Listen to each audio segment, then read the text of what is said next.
Hello students, class 11th का chapter 2 next topic हमारा है किंगडम प्रोटिस्टा। इससे पहले हम किंगडम मोनेरा डिस्कस कर चुके हैं। अब हम डिस्कस कर रहे हैं 5 किंगडम क्लासिफिकेशन में किंगडम प्रोटिस्टा को।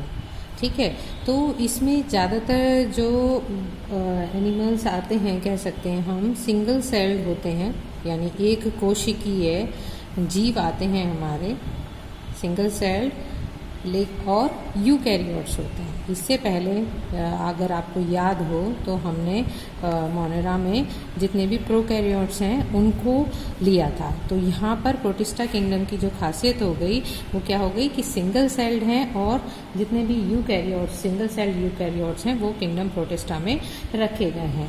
ये ज़्यादातर जो हैं हमारे एक्वेटिक यानी जलीय, जल में रहने वाले हैं।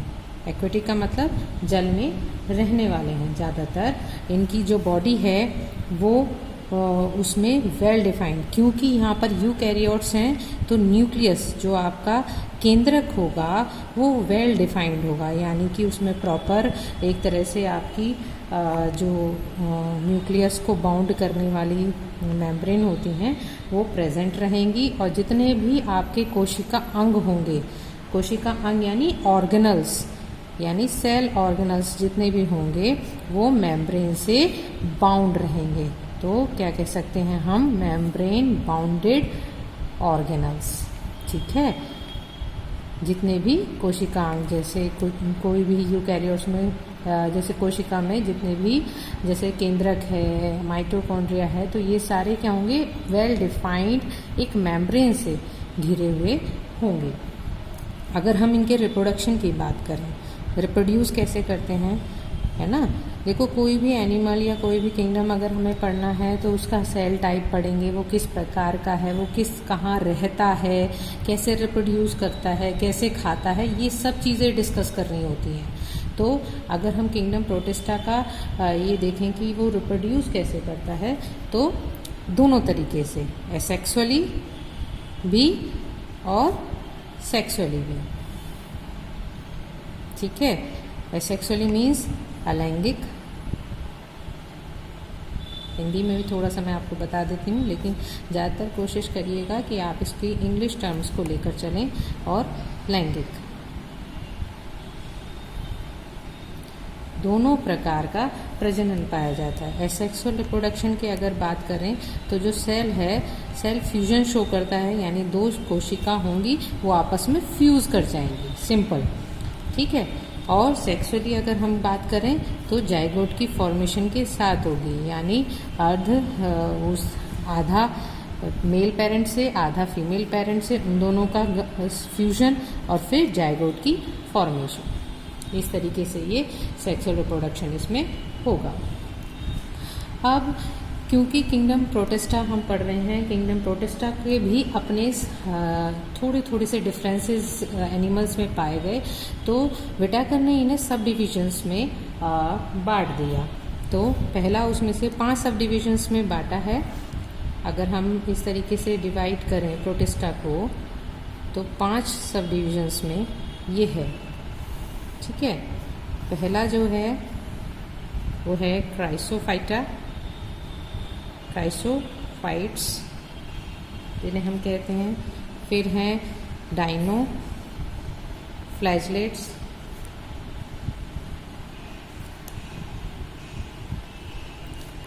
फिर हम कहते हैं इसे euglenoid, then slime molds and protozoans.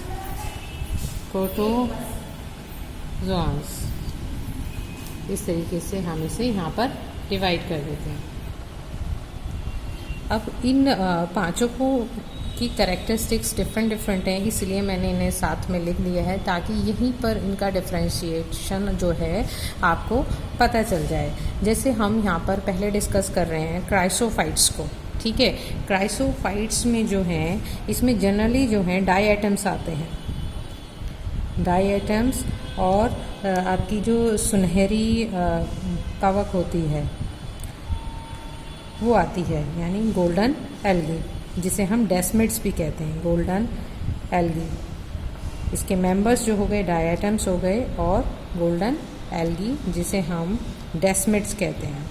कभी कभी इस नाम से एक नंबर का क्वेश्चन आ जाता है कि गोल्डन एल्गी को हम किस नाम से जानते हैं। डेस्मिड्स के नाम से जानते हैं। ये फ्रेश वाटर में पाई जाती हैं और मैराइन में भी। ठीक है, मैराइन मीन समुद्री, फ्रेश वाटर और मैराइन वाटर दोनों में पाई जाती हैं। फोटोसिंथेटिक हैं। ठीक है, यानी फोटोसिंथेसिस की क्रिया से अपना भोजन ये बनाती हैं। ठीक, इसका मतलब इनके पास क्लोरोफिल होगा। दूसरा, इनकी जो बाहरी भित्ति होती है, जैसे हम सेल वॉल कहते हैं, वो सिलिका की बनी होती है। वॉल जो है वो सिलिका की बनी होती है, जिसके कारण इन्हें नष्ट नहीं किया जा सकता। बहुत ज़्यादा कहते हैं एक तरह से हार्ड होती है सिलिका जो है, तो इसे क्या बनाती है, इनडेस्ट्रक्टिबल बनाती है। इसको डिस्ट्रॉय नहीं किया जा सकता। ठीक है, तो ये इसके प्रोटेक्शन के लिए भी काम आ जाती है। जो क्राइसोफाइट्स हैं, इसी वजह से थोड़े से ये सिलिका का होना ही इन्हें बहुत ज़्यादा इकोनॉमिकली देखें तो इम्पॉर्टेंट बनाता है, क्योंकि इस सिलिका की वजह से ये थोड़े खुरदरे से हो जाते हैं, है ना, ग्रिटी कह सकते हैं।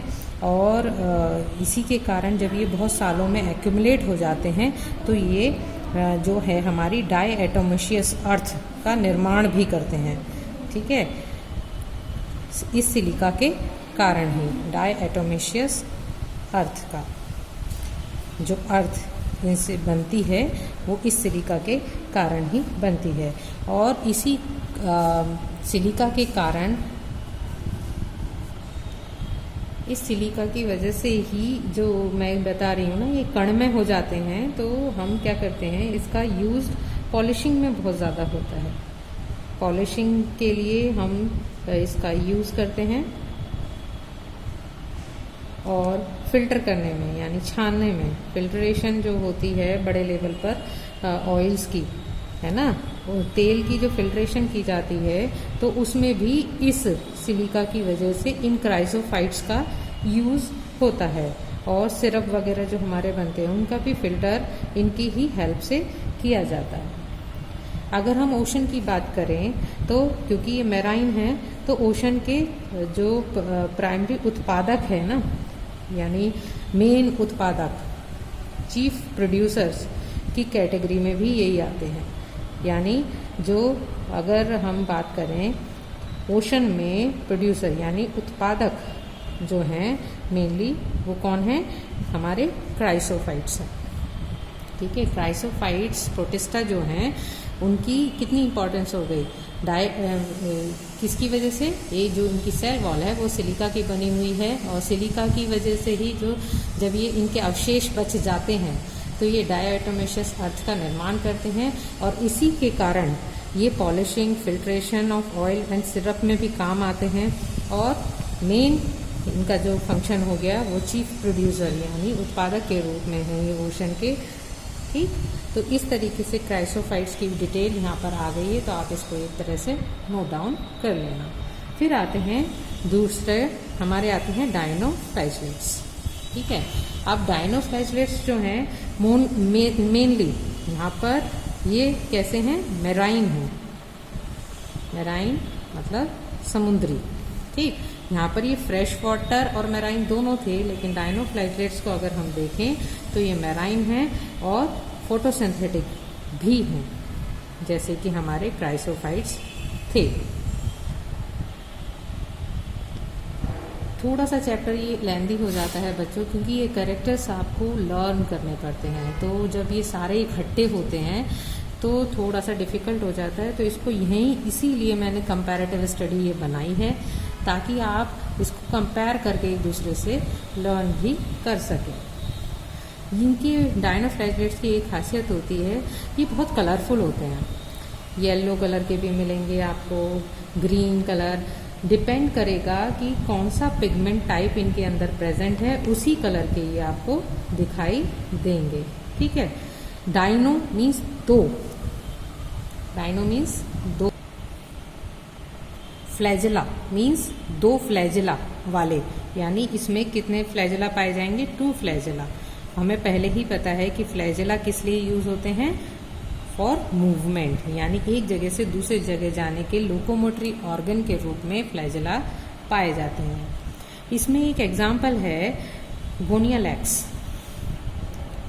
ये बहुत वो है इम्पॉर्टेंट, ये जनरली पूछ भी लिया जाता है। ये इतनी जल्दी डिवाइड करता है समुद्र में कि बहुत जल्दी समुद्र को घेर लेता है। रेड कलर का होने के कारण ये लाल तरंगों में परिवर्तित हो जाता है। जब तरंगे उठती हैं तो वो लाल सी दिखाई देने लगती हैं, क्योंकि गायनोलॉक्स का जो रंग है वो रेड कलर का है, और ये बहुत ज़्यादा रैपिडली जब जल्दी जल्दी से डिवाइड करती हैं तो पूरी तरंगे जो हैं वो लाल दिखाई देने लगती हैं, तो उन्हें हम लाल तरंगे कहते हैं। ठीक है, फिर उसके बाद ये लाल तरंगे बहुत ज़्यादा टॉक्सिन होती हैं। जब दिखाई देती हैं तो हम ये एक्सपेक्ट करते हैं कि ये टॉक्सिन रिलीज़ करेंगी, और वहाँ पर उस एरिया में जो फिशेस होंगी वो मोस्टली डेड हो जाती हैं, यानी ये डेंजरस हैं। ये वाली जो प्रोटिस्टा है ये टॉक्सिन रिलीज़ करता है, और इसके कारण जो फिशेस हैं वो मर जाती हैं। ठीक है, तो ये इसकी कैरेक्टरिस्टिक्स हो गए। अब अगर हम यूग्लिनॉइड को देखें, ये फ्रेश वाटर और मैराइन वाटर दोनों में था। ये हमारा मैराइन वाटर में है। ये केवल फ्रेश वाटर, जो रुका हुआ वाटर होता है, स्टैग्नेंट वाटर भी हम कह सकते हैं, जो स्टैग्नेंट वाटर में ये रहते हैं। ठीक है, स्थिर जल जिसे हम कहते हैं, उसमें ये पाया जाता है।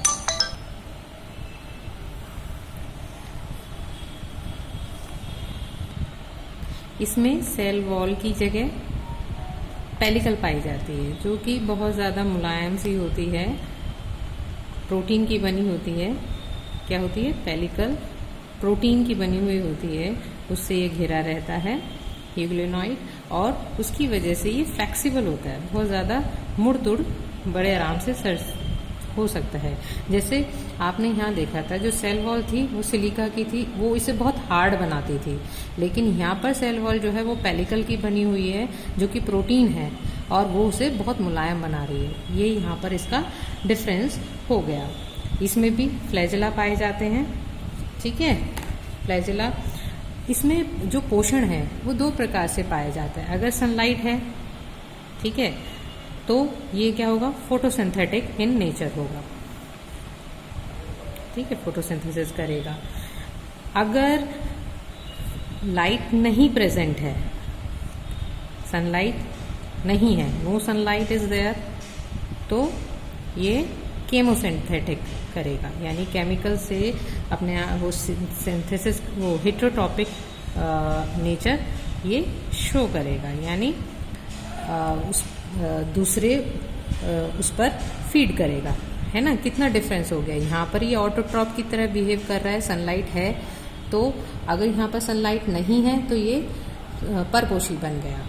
तो इस आधार पर हम कह सकते हैं, एक एग्जाम्पल हमारे पास आ जाता है यूग्लिना, यानी दोनों कैरेक्टर शो कर रहा है, प्लांट के भी और एनिमल के भी।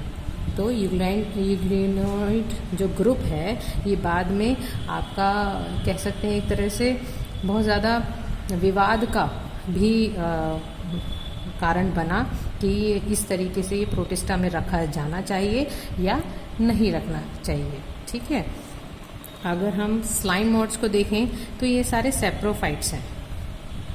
यहाँ पर इनका नेचर बदल गया है। सेप्रोफाइट्स मतलब डेड और डिके एनिमल्स पर जो फीड करते हैं, है ना। पहले भी मैं बता चुकी हूँ आपको, जो मरे हुए मृत जीवों पर, मृत पत्तियों पर या मृत खाद्य पदार्थों पर अपना भोजन ग्रहण करते हैं, उन्हें सेप्रोफाइट्स कहते हैं। अब इनमें एक बात ये हो जाती है, अगर कंडीशन इनके लिए फेवरेबल हैं, यानी रहने लायक इनकी कंडीशंस हैं, तो